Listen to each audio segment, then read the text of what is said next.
오늘의 주요 뉴스입니다. 코로나19 신규 환자는 34,739명으로 수요일 발표 기준 13주 만에 최소를 기록했습니다.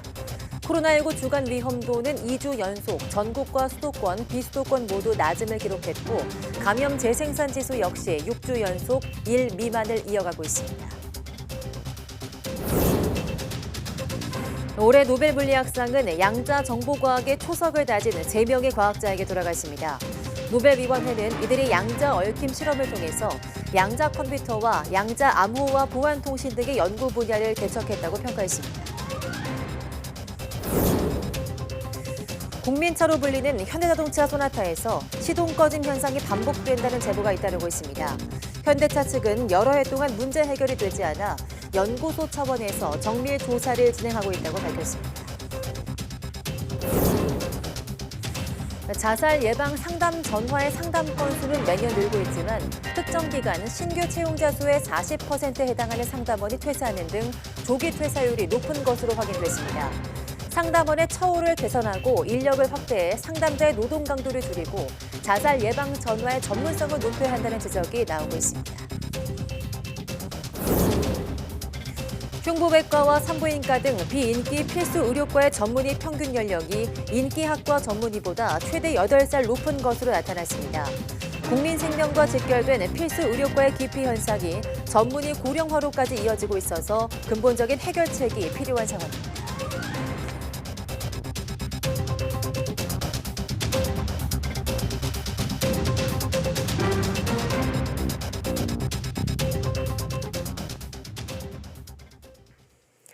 네, 여러분 안녕하십니까? 10월 5일 사이언스 투데이 시작합니다. 오늘 0시 기준 코로나19 신규 환자는 어제보다 18,000여 명 많은 34,739명으로 집계됐습니다. 일주일 전보다 1,000여 명 줄었고 2주 전보다 6,000여 명 감소했습니다. 수요일 발표 기준으로 지난 7월 6일 이후 13주 만에 가장 적은 수치입니다.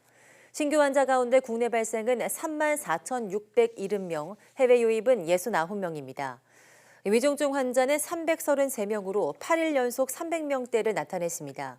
사망자는 16명으로 누적 사망자는 28,544명, 치명률은 0.11%입니다. 코로나19 유행 감소세가 안정적으로 유지되면서 요양병원과 시설의 접촉 면회가 다시 허용됐습니다. 그동안 투명 가림막 사이로 얼굴만 봐야 했던 가족들은 손을 꼭 잡고 따뜻한 시간을 보냈습니다. 김평정 기자입니다. 야윈 얼굴의 아버지를 보자마자 딸의 눈엔 눈물이 차오릅니다. 코로나 때문에 3년 만에 호주에서 들어왔는데 출국 직전에 다행히 접촉 면회를 할 수 있었습니다. 출국하면 당분간 또 못 볼 거란 생각에 손을 꼭 붙잡고 서로의 정을 나눕니다. 나도 보고 싶을 거야. 진짜? 고마워. 나는 나 잊어버리면 안 돼?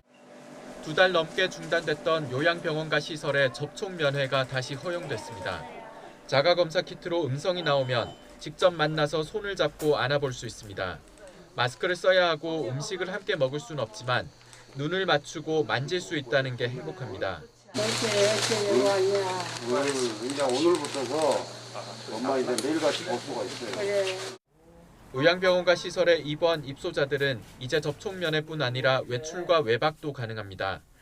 다만 4차 접종을 마쳤거나 2차 접종 후 확진된 경우로 한정되고 복귀할 때는 신속 항원 검사를 받아야 합니다. 다음에 오면은 외출도 하고 면회도 한다니까 다음에는 어디 나가서 바람이나 좀 같이 쐬고 오시자고. 면회 온 가족들은 가림막 너머가 아니라 직접 마주하게 되는 것만으로도 부모님의 건강이 더 좋아질 수 있을 거라고 기대했습니다. 손을 못 잡고 바깥에서 보니까 못 알아보더라고요. 저를 못 알아보는데 오늘은 이렇게 보니까 눈을. 정부는 올겨울 코로나19 재유행이 오더라도 잘 이겨내면 내년 3월쯤엔 실내 마스크도 벗을 수 있을 것으로 전망했습니다. YTN 김평정입니다. 네, 올해 노벨 물리학상은 양자 정보과학 연구의 선구자로 꼽히는 학자 3명이 공동 수상했습니다. 이들의 연구는 양자 기술의 새 시대를 열 기반을 놓았다는 평가를 받았습니다. 보도에 이상순 기자입니다. 올해 노벨 물리학상은 10여 년 전부터 수상자로 예측됐던 연구자들에게 돌아갔습니다. 프랑스의 알랭 아스페, 미국의 존 F 클라우저, 오스트리아의 안톤 차일링거 등 세 사람입니다. 이른바 양자 정보과학의 초석을 놓은 과학자들입니다. They received the prize for experiments with entangled photons, establishing the violation of Bell inequalities and pioneering quantum information science. 노벨위원회는 양자 얽힘 상태에 관한 획기적 실험에서 양자 컴퓨터와 양자 암호화 보안 통신 등의 연구 분야가 생겨났다고 설명했습니다. 공동 수상자 중 존 클라우저는 벨 부등식 위배를 최초로 실험적으로 입증했습니다. Well, it's been a long time. This is all work that I did more than 50 years ago. Work that started when I was a graduate student. Wrote a paper in 1969 proposing to do an original experiment testing foundations of quantum mechanics. 공동 수상자 중 프랑스의 아스페는 클라우저의 최초 실험 후에도 1980년대 이를 보완하는 실험을 고안해 완성도를 높였습니다. 이들의 양자 정보과학 연구는 보안성이 보장되는 정보 전달과 양자 컴퓨팅, 센싱 기술 등의 분야에서 잠재력을 지닌 것으로 평가받고 있습니다. 양자 역학적 얽힘을 활용한 정보 전송을 양자 원격 전송이라고 하지만 이는 스타트rek에 나오는 순간 이동과는 전혀 무관하다는 것이 수상자들의 설명입니다. Ich kann Ihnen ganz stolz sagen, das ist für nichts gut. Das mache ich nur aus Neugierde, weil ich von der Quantenphysik von Anfang an, wo ich zum ersten Mal davon gehört habe, vollkommen begeistert war. 노벨 상금은 1,000만 크로나, 약 13억 원이며 수상자 3명은 상금을 3분의 1씩 나눠받게 됩니다. 노벨위원회는 물리학상에 이어 5일에는 화학상, 6일 문학상, 7일 평화상, 10일 경제학상 수상자를 차례로 발표할 예정입니다. YTN 이상순입니다. 전북 군산 새만금 국제공항 예정지에서 온전한 형태의 고려시대 상감청자들이 잇따라 발견되고 있습니다. 일단 발견 장소의 2%만 발굴하는 계획이 잡혔는데 향후 공항 건설에 어떤 영향을 미칠지 관심이 모아지고 있습니다. 김민성 기자입니다. 멀리 수면 아래 흙 속에 박혀 뒤집힌 그릇 하나가 보입니다. 가까이 다가가 표면에 낀 초록 얼룩과 흙을 씻어냅니다. 얼마 지나지 않아 제 모습을 드러낸 그릇. 사람들의 탄성이 터져 나옵니다. 어머 깨끗하다. 야, 세상에. 야, 이거 보물입니다, 보물. 이야. 대단한. 이거 우리 완전체로 찾은 거예요, 지금. 지름 약 20cm 크기의 대접이 발견된 건 지난달 17일. 앞서 지난 7월 초 국화문이 청자잔이 출토된 지 약 2달 만에 새로운 매장 유물이 또 나왔습니다. 새만금 신공항 예정 부지입니다. 이 길을 따라 임시 배수로를 파낸 것으로 알려졌는데 이후부터 고려 청자와 그 조각 여러 점이 잇따라 발견되기 시작했습니다. 문화재청은 앞서 시민단체가 발견한 매장물들이 고려 청자, 그러니까 문화재가 맞는다고 최근 판단했습니다. 이에 따라 관할 지자체에 지역 보존 대책을 마련하라는 공문을 보냈습니다. 군산시는 이 일대 반경 50m 지역을 매장 문화재 유존 지역으로 판단해 표본 조사를 하겠다고 회신한 것으로 전해졌습니다. 표본 조사란 본격적인 발굴 조사 여부를 결정하기 위해 지정 면적의 2% 이내에 대해서만 조사하는 방식입니다. 아주 유력한 그 해양 조운선들의 그 해운 루트거든요. 그래서 저희들은 이 해저 유물에 대한 광범위한 조사가 전수 필요하다고 생각하는데 시민단체는 새로 발견한 매장물도 고려청자일 가능성이 크다며 문화재청에 신고했습니다. 무엇보다 중요한 건 개별 유물의 값을 매기는 수준을 넘어 새만금 지역의 역사적 가치를 재조명해야 한다는 겁니다. 예비타당성 조사 면제로 한동안 시끄러웠던 새만금 국제공항 사업. 고려청자라는 새 변수가 어떤 영향을 줄지 아직은 안개 속입니다. YTN 김민성입니다.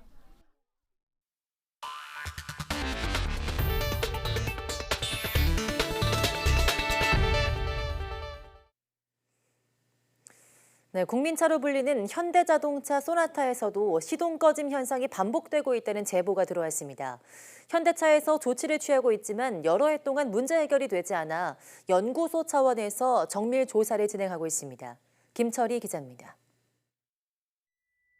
인천에 사는 강수웅 씨는 지난 5월 3,000km 정도 주행한 소나타 차량을 몰다가 아찔한 일을 겪었습니다.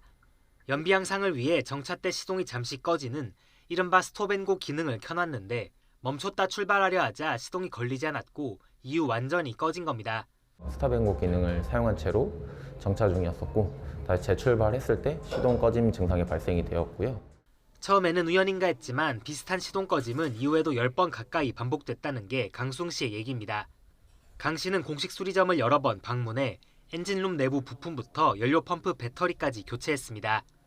하지만 이후에도 시동 꺼짐 증상이 이어졌고 결국 안전을 위해 차량을 말소 처리하기로 했습니다. 현대차 제안에 따른 겁니다. 그래도 증상을 못 잡는 게 큰 문제지 않을까 하는 생각을 합니다. 생명과 직결이 될 수도 있고 사고가 났을 때 큰 사고로 이어질 수 있다 보니까. 이에 대해 현대자동차는 자체 조사 결과 시동 꺼짐은 확인되지 않았다면서도 스톱앤고 기능을 켜놓으면 엔진의 회전수가 떨어지는 현상이 있었던 것은 맞는다고 인정했습니다. 그러면서 연구소에 차량을 넣어 정확한 원인 규명 작업을 벌일 예정이라고 덧붙였습니다. 해당 차종에서 비슷한 증상을 겪었다는 제보는 수년째 인터넷 커뮤니티 등을 통해 이어지고 있습니다. 최근에는 같은 모델의 신형 순찰차에서까지 시동 꺼짐 현상이 일어나 논란이 됐습니다. 문제가 불거질 때마다 현대차는 소프트웨어 업데이트 등 필요한 조처를 했다고 밝혀왔지만 문제가 반복되고 있는 겁니다. 전문가들은 스톱앤고 기능과 관련된 부품들의 결함 가능성, 그리고 소프트웨어 문제 등을 원인으로 지목합니다. 시그널이 돼서 시동을 걸어줘야 되는데 그게 연동성이 떨어지는 거죠. 같은 차종에 두세 대가 생겼다 그러면은 결함이라고 볼 수가 있죠. 시동 꺼짐 문제는 자칫 큰 인명 피해로 이어질 수 있는 만큼 정밀하고 신속한 대응이 필요해 보입니다. YTN 김철입니다. 네, 국내에 돌아다니는 차량 10대 가운데 2대 가까이는 수입차로 그 점유율도 점차 늘고 있습니다. 그런데 문제가 발생하면 요청할 수 있는 피해 구제는 절반 이상이 합의에 이르지 못하는 것으로 드러났습니다. 강제성 없다는 걸 아는 수입차 업체는 버티기 일쑤입니다. 김혜린 기자입니다. 지난 7월 말 구매한 벤츠 E302 차량입니다. 전기와 휘발유를 연료로 하는 플러그인 하이브리드 차량입니다. 그런데 충전을 하면 10번 가운데 5번은 먹통입니다. 충전이 완료됐다는 안내와 달리 계기판에 뜨는 충전량은 2%에 불과합니다. 구매한 지 한 2, 3일 만에 계속 차량 충전이 안 되는, 센터에서는 하자가 없다는 식으로 계속 이제 차를 반송시켰습니다. 환경적인 측면이나 아니면 소비자의 경제적인 그 이득을 보는데도. 또 다른 모델 마이바흐 S560 차주 B씨는 길 한복판에서 시동이 아예 꺼지는 현상을 겪었습니다. 무상 수리를 해주겠다던 서비스 센터 측은 침수가 의심된다며 수리비가 1억 원이나 든다고 통보해왔습니다. 저는 좀 억울하지 않습니까? 침수 때 우리는 강남 쪽에 간 적도 없고 이제 무상이기 때문에 자기네들이 조금 결함 있는 차를 저희한테 판매한 거에 대해서 저한테 미안하고, 제품이나 서비스를 이용하는 과정에서 피해가 발생하면 한국소비자원에 피해 구제를 신청할 수 있습니다. 최근 5년 동안 소비자원에 접수된 수입차 피해 구제 건수는 1,407건.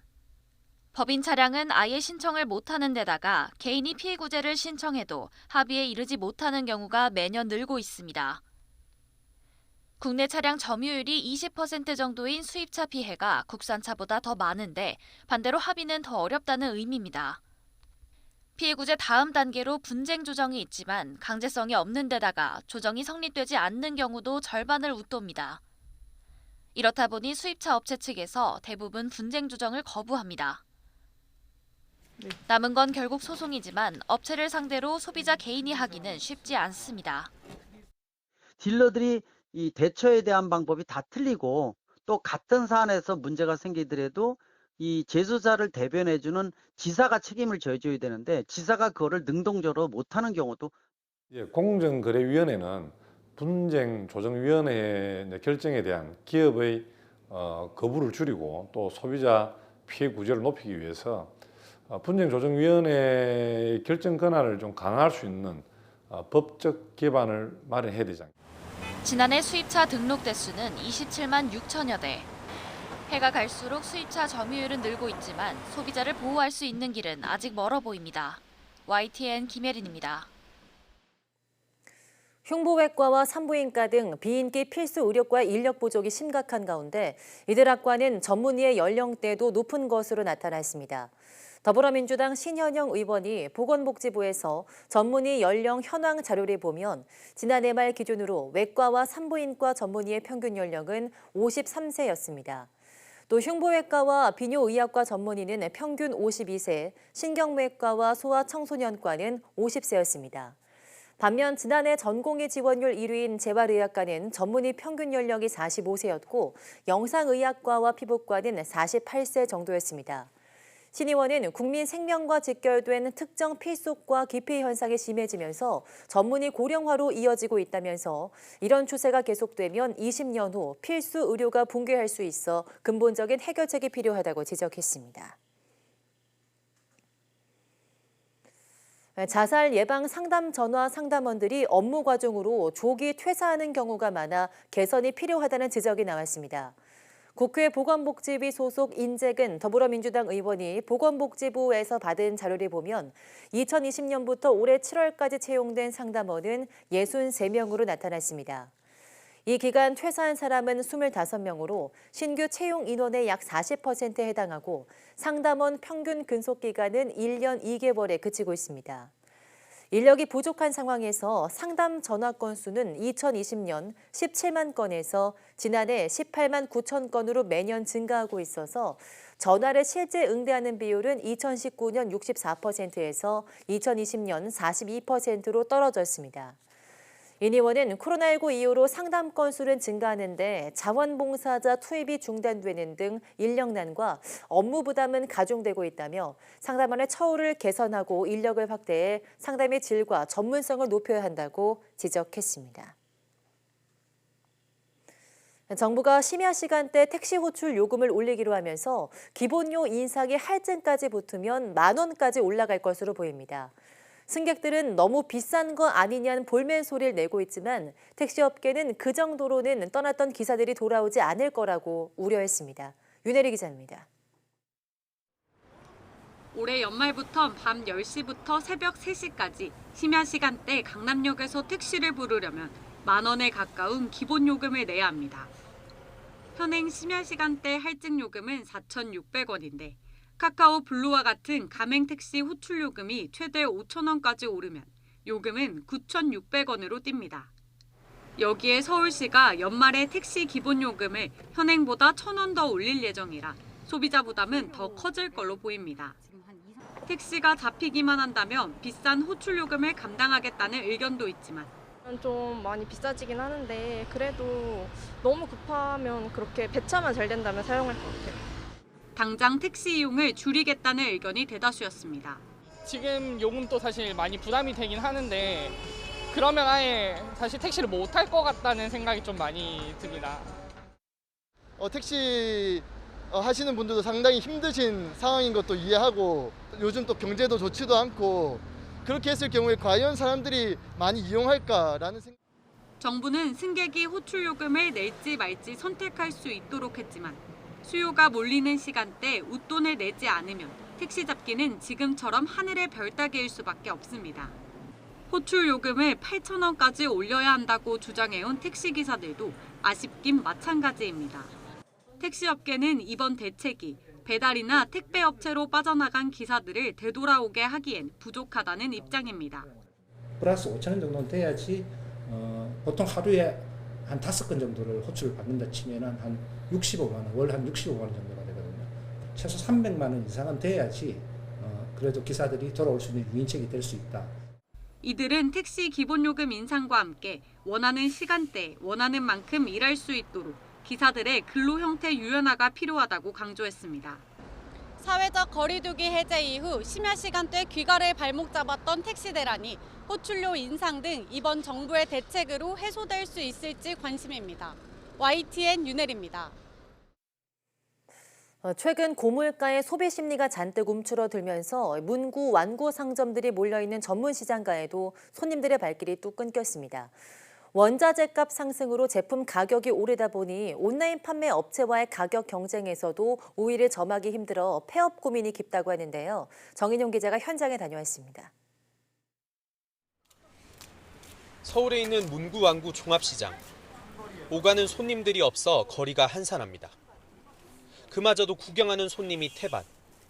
실제 구매 고객들은 손에 꼽을 정도입니다. 이곳 판매점 앞에 있는 장난감들은 지난 8월에 들어왔지만 아직 팔리지 않고 있고요.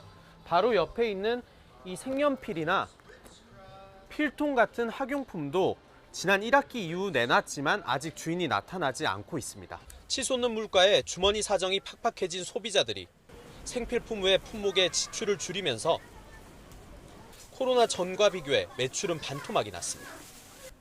코로나 땐 그나마 재난지원금으로 소비가 일시 살아날 때도 있었지만 지금은 그마저도 기대하기 힘듭니다. 학원이든 그런 교회 단체들이 이제 그 팬데믹 때문에 시장을 못 나오다 보니까 이제 인터넷 구매를 계속 하다 보니까 그게 이제 더 편했는지 시장이 활성화가 되지가 않아요, 아직도. 더 큰 걱정은 가파른 물가 인상, 원자재값 등 상승으로 물건값이 계속 오릅니다. 점점 몸집을 불리는 온라인 시장도 걱정입니다. 특히 고환율의 직격탄을 맞은 수입 장난감 판매점들은 종일 폐업 고민입니다. 거의 중국이나 베트남에서 물건은 들어오고 있고요. 작년 연말하고 올 초까지 해서 한 20% 정도 가격 인상이 됐는데 그 정도 또 인상될 거라고 얘기를 하고 있어요. 환율이 계속 오른다 보니까. 유행에 따른 품목 다변화와 합리적 가격으로 시장이 활기를 되찾길 바라지만 보다 더 저렴한 가격에 많은 아이템을 우리 소비자들한테 제공함으로써 소비자들이 우리 시장을 많이 찾는 그런 시장으로 거듭 만들고 싶습니다. 끝을 알 수 없는 경기 침체 속에서 소비 심리가 언제 되살아날지 알 수 없는 노릇. 그러니까 나라에서는 일상 회복되었다고 하나 회복되지 않은 일상입니다. 저희 시장은. 하루하루 버틸 힘이 얼마나 남아있을지 한숨뿐입니다. YTN 정인용입니다. 네, 국내 수출 기업들의 올해 4분기 실적이 지금보다 더 나빠질 거라는 전망이 나왔습니다. 한국무역협회 국제무역통상연구원은 올해 4분기 수출산업 경기전망지수가 84.4로 지난 3분기보다 10포인트 하락했다고 밝혔습니다. 지수가 기준선인 100 아래로 내려가면 기업들의 다음 분기 수출 경기가 직전보다 악화할 것으로 예상한다는 의미입니다. 수출 산업 경기 전망 지수는 코로나19 발생 직후인 재작년 이후 지난 2분기 처음으로 100 아래로 떨어졌고 이후 3분기 연속 하락폭이 커졌습니다. 통상연구원은 글로벌 인플레이션이 심해지면서 금리 상승과 환율 변동성 확대, 원자재값 상승으로 인한 수출 채산성 악화가 영향을 미쳤다고 분석했습니다. 우크라이나 점령지에 대한 병합을 선포한 러시아에 서방 주요 7개국 G7이 부과할 추가 제재는 러시아산 석유 제품에 대한 가격 상한을 단계적으로 두는 것이라고 벤 해리스 미국 재무부 경제정책 차관보가 말했습니다. 해리스 차관보는 한 컨퍼런스에서 러시아산 석유에는 아직 판매 가격 상한선이 정해지지 않았다면서 현재 러시아는 가장 비싼 유정에서도 한계 생산 비용 이상으로 생산량을 유지할 정도가 될 것이라고 설명했습니다. 가격 상한을 둠으로써 러시아가 석유 제품 거래를 통해 얻어가는 이익을 제한하지 않으면 제재를 하더라도 효과를 거두기 어렵다는 취지입니다.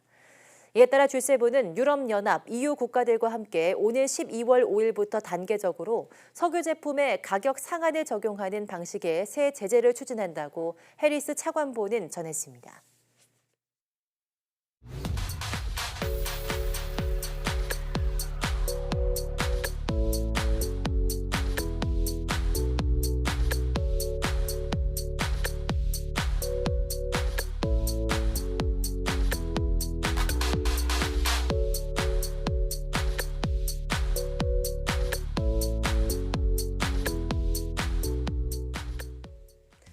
네, 오늘부터 임신부와 생후 만 6개월에서 13세 미만 어린이들이 무료 독감 예방접종을 받을 수 있습니다. 백신 접종 시 5접종 예방을 위해 어린이는 주민등록 등본이나 건강보험증, 임신부는 신분증과 산모수첩을 지참해야 하는데요. 접종은 주소지와 관계없이 보건소나 위탁 의료기관에서 이루어지니 신분증을 챙기셔서 편한 접종 장소로 가시면 되겠습니다. 뉴스 마칩니다. 함께해 주신 여러분 고맙습니다.